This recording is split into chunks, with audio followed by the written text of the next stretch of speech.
జాతీయ హరిత ట్రిబ్యునల్ సూచన మేరకు రాజధాని నగరానికి సంబంధించి వాతావరణ మార్పులపై సమగ్ర కార్యాచరణ ప్రణాళిక సిద్ధమవుతోంది. 2058 నాటికి వాతావరణ మార్పుల కారణంగా సంభవించే దుష్ఫలితాలను నివారించేందుకు సిఆర్డీఏ తయారు చేస్తోంది. కర్బన ఉద్గారాలను కనిష్ట స్థాయికి తీసుకెళ్లాలని లక్ష్యంగా నిర్దేశించుకున్నారు. బహుళజాతి సంస్థ అయిన international council for local environment initiatives ICLEI ఆధ్వర్యంలో గత 4 నెలలుగా అధ్యయనం సాగుతోంది. అక్టోబర్ చివరి నాటికి పూర్తి నివేదికను సమర్పించనుంది. లక్ష్యాలను చేరుకునేందుకు అనేక సిఫార్సులు చేయనుంది.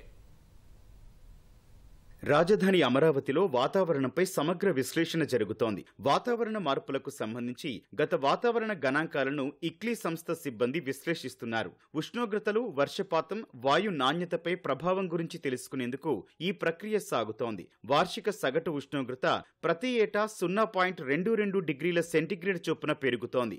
గరిష్ట ఉష్ణోగ్రతలు ప్రతి దశాబ్దానికి 0.2 డిగ్రీల సెంటీగ్రేడ్ మేర పెరుగుదల కనిపిస్తోంది. కనిష్ట ఉష్ణోగ్రతలు కూడా ప్రతి దశాబ్దానికి 0.32 డిగ్రీల సెంటీగ్రేడ్ చొప్పున పెరుగుతున్నాయి. 2015-2024 కాలంలో అధిక ఉష్ణోగ్రతలు నమోదయ్యాయి.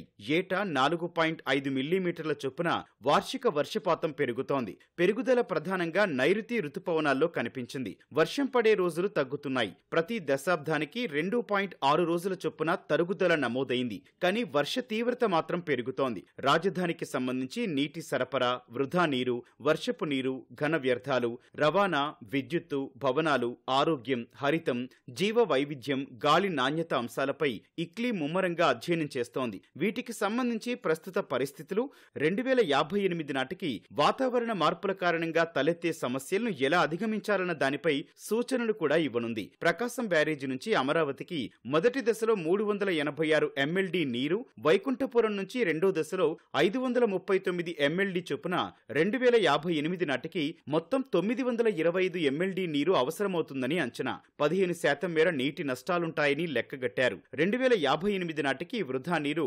723 ఎంఎల్డీ వస్తుందని, ఈ నీటిని శుద్ధి చేసేందుకు 12 ఎస్టీపీలు, ఒక సిఈటీపీ నిర్మించాల్సి ఉంది. శుద్ధి చేసిన నీటిలో పచ్చదనం కోసం వినియోగించుకోవచ్చు. రాజధాని నగరంలో 2058 నాటికి రోజుకి 3956 టన్నుల మేర ఘన వ్యర్థాలు పోగయ్యే అవకాశం ఉంది. ఇందులో తడి చెత్త 2028 టన్నులు కాగా పొడి చెత్త 1436 టన్నులు.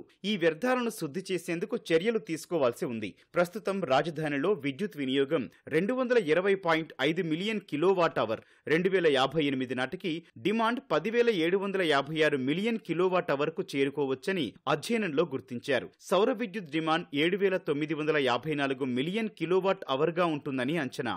అమరావతిలో భూమి ఉపరితల సగటు ఉష్ణోగ్రత 32.74 డిగ్రీల సెంటీగ్రేడ్.